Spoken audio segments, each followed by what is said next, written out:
আসসালামু আলাইকুম প্রিয় দেশবাসী। আমার এই ভিডিওটি দেশ এবং দেশের বাইরে থেকে যারা দেখছেন সবাইকে অনেক অনেক ধন্যবাদ। আশা করি আল্লাহর রহমতে আপনারা সবাই ভালো আছেন। আমরা আল্লাহর রহমতে ভালো আছি। আমাদের মুসলিম জাতি, আমরা যারা মুসলমান আছি, যেদিন থেকে দেখবেন যে ফজরের জামাত এবং জুম্মার নামাজ এবং ঈদের নামাজে সেম মানুষ হচ্ছে, সেদিন বুঝবেন যে আমাদের ভিতরে আমরা একতা হইতে পারছি বা ঐক্যবদ্ধ আছি। যখনই দেখবেন আমাদের এশার জামাতে কিছু লোক দেখা যায়, মাগরিব একটু বেশি দেখা যায়, আসর একটু কম দেখা যায়, জোহরে কয়েক কাতার হয় এবং ফজরে বেলা না, যেটা নাই বলি, ফজরের বেলা হয়তো বা 2 কাতার 3 কাতার এরকম হয়। এখন কথা হচ্ছে যে এক আল্লাহ, এক মোহাম্মদ রাসূলুল্লাহ সাল্লাল্লাহু আলাইহি সাল্লাম, মাগরিবের সময় কে এত মানুষ নিয়ে আসলো আমাদেরকে মসজিদে, আসরে আমাদেরকে কে না করলো, জোহরে বা আমাদেরকে কে বাধা দিল, আর ফজরে বা আমাদেরকে কে অভয় দান করলো। তো আমরা ঈদের জামাত জুমার নামাজে যে মানুষগুলা হয়ে, এই মানুষগুলা যেদিন দেখবেন ফজরের জামাতে হয়েছে, সেদিন মনে করবেন যে মুসলমানের জয় হওয়ার সম্ভাবনা এবং মুসলমানের জয় খুব নিকটে। আর আরেকটা কথা হচ্ছে, আমরা বর্তমান কিছু আলেম সমাজেরকে আমরা দেখতেছি, আলেম যারা আগের কালের পুরানা পুরানা বহুত বড় বড় আল্লাহর ওলি আলেমদেরকে বলে এটা ঠিক হয় না, ওটা ঠিক করে না, এটা ঠিক হয় না, এইভাবে বলে।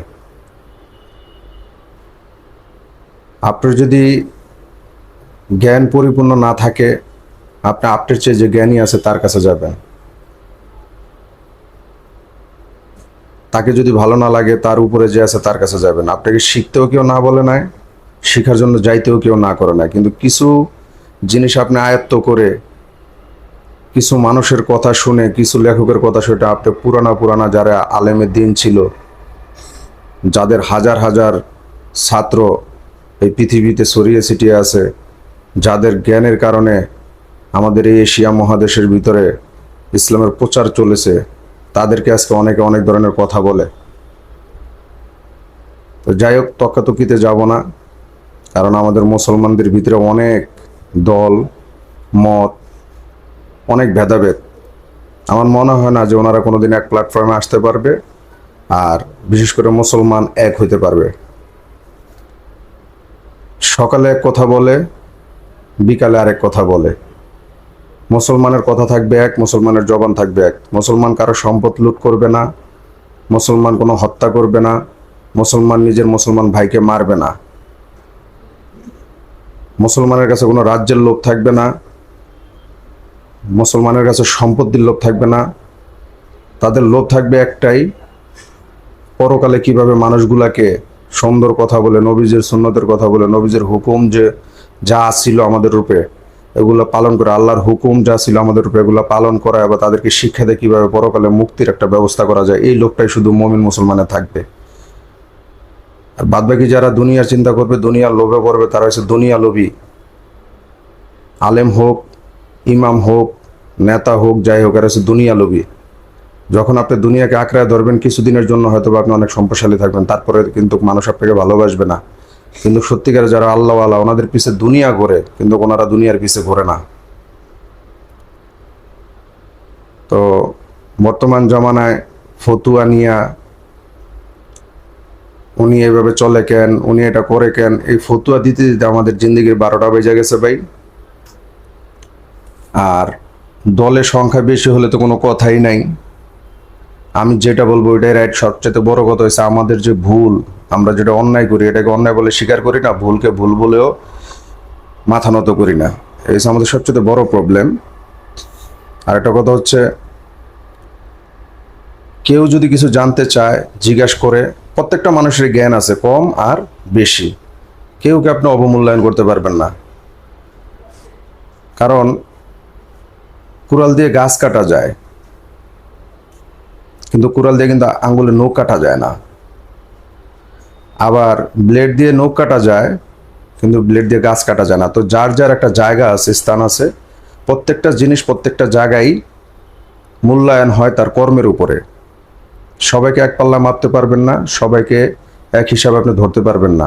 প্রত্যেকটা মানুষেরই আল্লাহ পাক ইজ্জত দিচ্ছে, যার যার স্থান বুঝা তার তার ইজ্জতের শেষে চলে। এখন আমরা যদি একটু আলেম ওলামার কাছে কিছু জানতে চাই বা বলতে চাই, হুজুর এত বছর দেখলাম এটা, আপনি এটা কি বলতেছেন, একটু রেফারেন্স দেন। উনি চেতামিতে, হ্যাঁ আপনি কি আলেম নাকি, আপনার সাথে কি কথা বলবো, আপনি যদি কোনো মাদ্রাসা পড়ালেখা করে থাকেন তাহলে আপনার সাথে কথা বলবো, নাহলে আপনি জেনারেল শিক্ষিত হলে আপনার সাথে কথা নেই, কারণ আপনি এটি বুঝেন না। আমি বুঝি না দেখে তো আপনার কাছে গেছেন। আপনি যদি বলেন যে তার কাছে বোঝার জন্য আমার মাদ্রাসায় পড়ালেখা করতে হবে, তাহলে মোহাম্মদ রসুল্লাহ সাল্লাহ সাল্লাম যখন ইসলাম প্রচার করলো আরবের বুকে, তখন কি সবাই মাদ্রাসা পড়ালেখা করে আসছিল? তখন কোনো মাদ্রাসা ছিল? আজকে আমাদের সমাজের ভিতরে ভেদাভেদ, আল্লাহ পাক এসব ভেদাভেদ থেকে আমাদেরকে ক্ষমা করুক। সত্যিকারে যারা আলেম, ইমাম আবু হানিফা রহমতুল্লাহর একটি ঘটনা, ওই জমানায় এক রাজা অনেক আলেম পালতো, তাদেরকে ফ্রি খাওয়াইতো, লালন পালন করত, এবং ইসলামের রূপে তারা অনেক স্টাডি করত।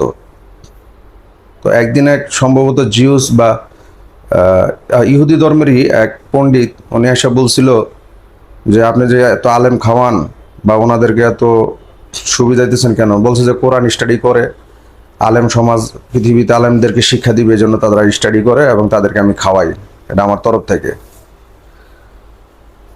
ইহুদি পণ্ডিত বলছিল আমার 3টা প্রশ্ন ছিল, আপনার আলেমদেরকে আমার একটু এর জবাব দিতে বলেন। ইহুদি পণ্ডিতরে বসাইছে রাজার পাশে, বসায় বললো যে আপনার কি কি প্রশ্ন আছে বলেন, আমার আলেম জবাব দিবে ইনশাল্লাহ।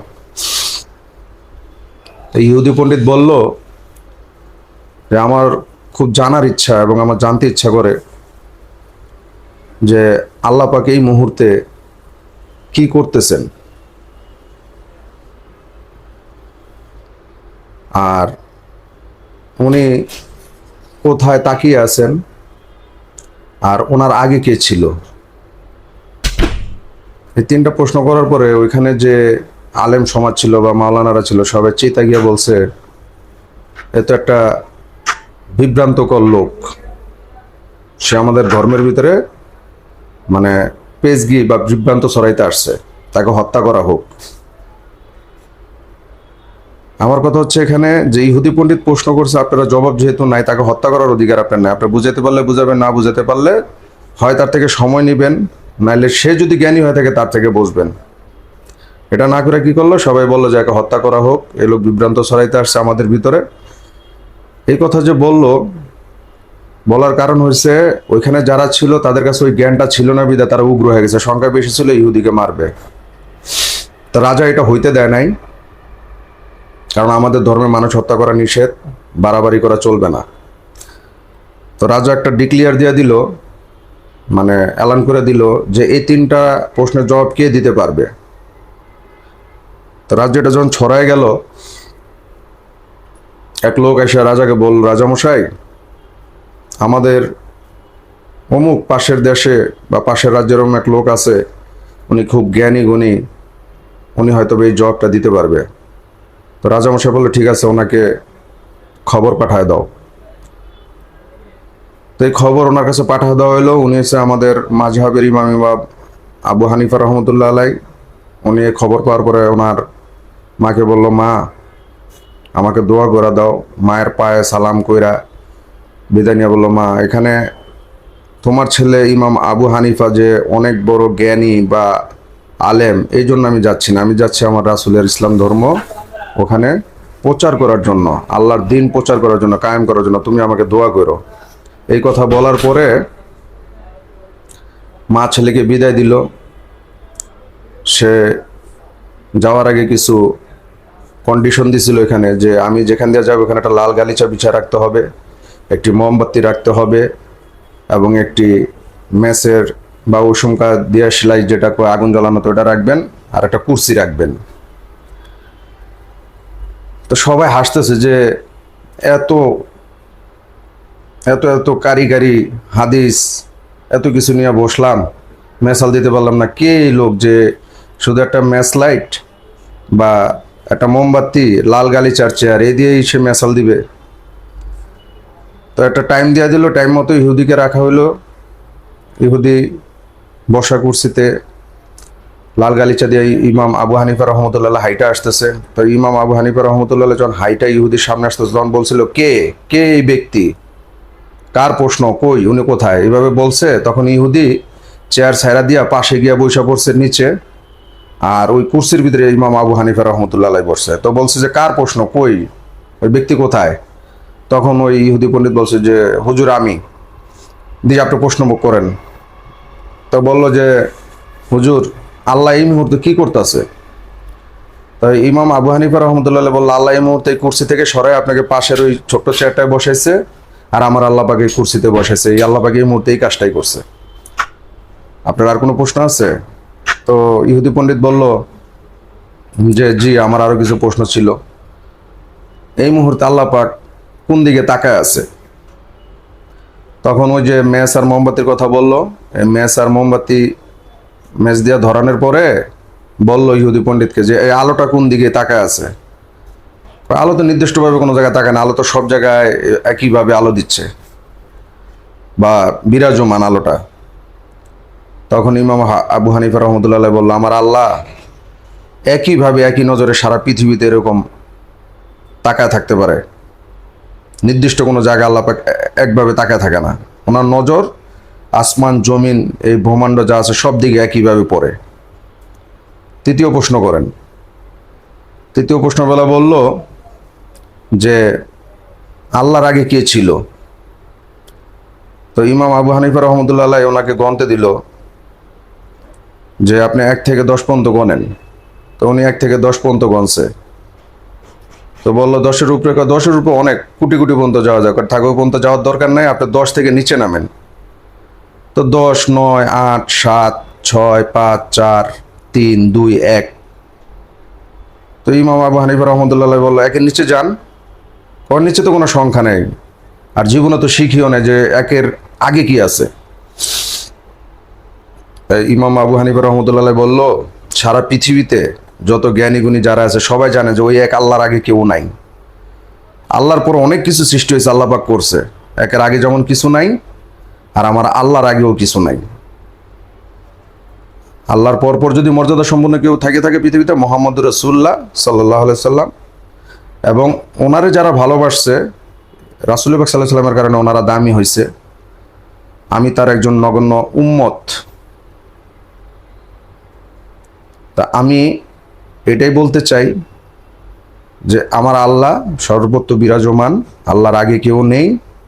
এবং আল্লাহ পাক যখন যাকে ইচ্ছা, হয়তোবা সকালবেলা ধনী, সন্ধ্যাবেলা ফকির, এরকম অনেক ঘটনা আমরা দেখছি।